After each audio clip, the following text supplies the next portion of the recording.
Hola, te doy la bienvenida a este nuevo video podcast en el que voy a hablar sobre los conflictos laborales.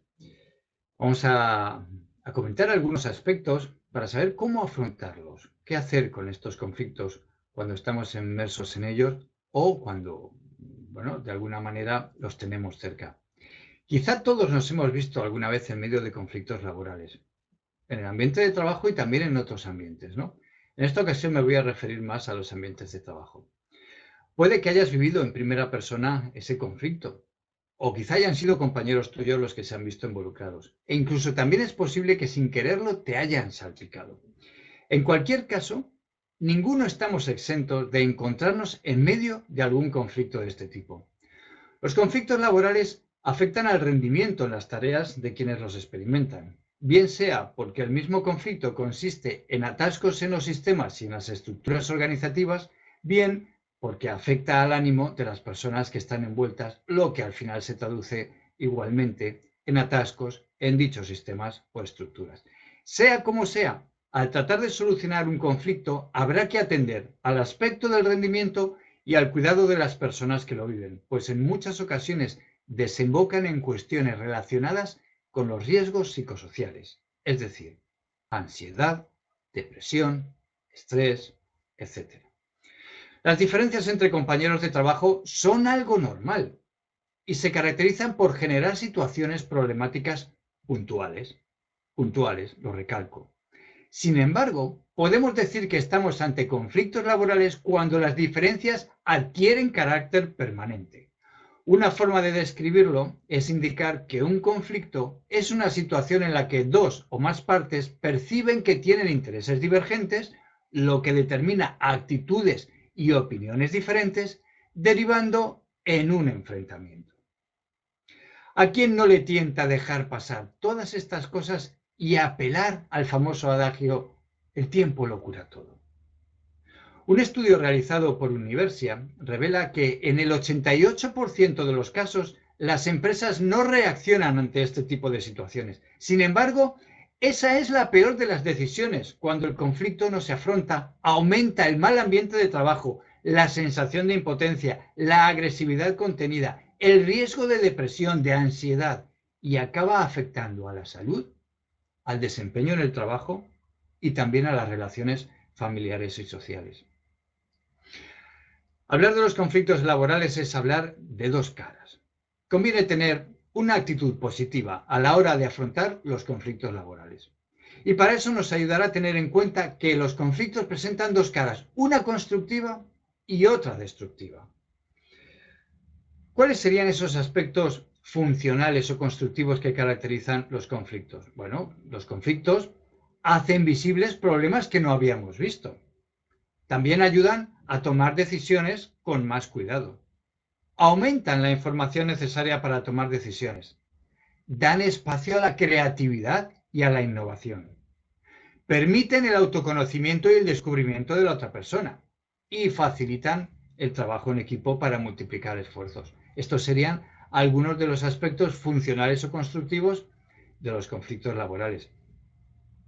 La otra cara, pues que también hay aspectos disfuncionales o destructivos. Por ejemplo, los conflictos consumen mucha energía personal, dañan la cohesión de los grupos de trabajo, promueven hostilidades interpersonales, crean un ambiente laboral negativo, provocan sentimientos de desánimo, rechazo, inseguridad, pueden somatizarse y ocasionar problemas de salud. Es por todo esto muy importante tenerlos en cuenta. Y conviene también ser cuanto más posible conscientes de los elementos y los factores que configuran los conflictos. Cuanto más conscientes seamos de todos ellos, con más facilidad podremos detectarlos y encontrar la palanca de cambio que necesitamos para solucionarlos. ¿Cuáles serían estos elementos del conflicto? Los enumero rápidamente. Los motivos por los que nos llevan a los conflictos, la percepción, la comunicación, la información. Bueno, voy a decir alguna cosita de cada uno de ellos, ¿no? En cuanto a los motivos, pues bueno, hablaríamos de distribución de recursos, aspectos de la relación familiar, divergencias culturales. Estos son algunos de los motivos que nos pueden llevar a los conflictos. ¿A qué nos referimos con la percepción? Nos referimos a la perspectiva desde la que se está viviendo la situación y desde la que están viviendo cada una de las partes en conflicto. Esto es la percepción. Es uno de los elementos del conflicto que conviene tener en cuenta. He mencionado los motivos, la percepción. El tercero, la comunicación. Las formas, las técnicas y los medios que utilizamos para comunicarnos pueden mantener o incluso agravar el conflicto. La comunicación es fundamental prácticamente en todos los ámbitos de nuestra vida. Y por último, uno de los elementos del conflicto, probablemente hay más, ¿no? Pero estoy señalando algunos muy importantes, la información. La cantidad y la calidad de información de cada parte implicada acerca del asunto en cuestión, así como la información sobre derechos y obligaciones, evitará malentendidos, interpretaciones inadecuadas y que nadie pueda manipular esa información en propio interés. Estos serán algunos elementos del conflicto, sabiendo que los conflictos tienen dos caras, y en todo ello podemos considerar también factores de los conflictos. Nos referiremos a factores culturales, a factores estructurales y a factores de comportamiento. Factores culturales representan la suma de los mitos, de los símbolos, de los valores e ideas que sirven para justificar la violencia o la paz. Esto está también en los conflictos laborales. Factores estructurales, bueno, aquellos condicionantes que perpetúan las desigualdades, la falta de equidad, la explotación, etc. Y por último, factores de comportamiento. Son producto de los factores culturales y estructurales y a la vez se materializan en conductas agresivas, físicas o verbales, o también en comportamientos de diálogo favoreciendo el entendimiento y el respeto. Tenemos un poquito ya de información de lo que puede ser, de lo que configuran estos conflictos laborales. Pero la clave es, ¿cómo resolver un conflicto? Claro, esto es todo a donde queremos llegar todos, ¿no? ¿Cómo resolver un conflicto? Lo ideal sería que pudiéramos resolver los conflictos con nuestros propios recursos, aunque en ocasiones pedir ayuda a otras personas es la mejor opción. Bueno, para resolver un conflicto con los propios recursos, conviene que detallemos, ahora voy a enumerar, algunos recursos propios que conviene manejar. Y si no contamos con ellos, siempre nos podemos preparar, formarnos, leer. En definitiva, es una cuestión de desarrollo personal, ¿no? ¿Qué tipos de recursos propios podríamos poner en acción en la resolución de un conflicto? Por ejemplo, la gestión emocional. También podemos hablar de la práctica de la comunicación efectiva. Igualmente, el cambio de perspectiva, saber manejar el cambio de perspectiva. La asertividad es un buen recurso, por supuesto que sí.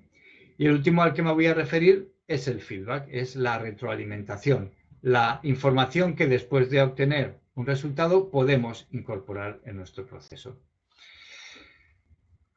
De la gestión emocional se han dicho muchas cosas y hoy en día es algo que por lo menos de lo que todos hemos oído hablar. En la tradición cultural de Occidente, la gestión de las emociones se remonta ya a las escuelas filosóficas griegas como mínimo. Hoy en día es algo que ya no se cuestiona desde que Daniel Goleman puso de moda la inteligencia emocional. En una situación de conflicto es importante controlar el grado en que se dan las respuestas emocionales. Un cierto grado de enfado, ansiedad o tristeza es razonable y la mayor parte de las veces nos permite reaccionar eficazmente. El problema surge cuando las emociones nos bloquean, impidiendo analizar la situación con realismo para aplicar la estrategia más adecuada. En este caso, podríamos estar viviendo un secuestro emocional o secuestro neuronal, que no nos dejará pensar porque su finalidad es la de reaccionar. Ante una amenaza, no actuar inmediatamente y detenernos a pensar nos puede traer la ruina. Por eso, si estamos ante un secuestro emocional o secuestro neuronal que nos predispone a estar en una actitud defensiva y a reaccionar, no nos pararemos a pensar porque nuestro organismo considerará que eso nos puede llevar a la ruina. Necesitamos entrenar nuestra capacidad de gestión emocional para no caer en este tipo de secuestros.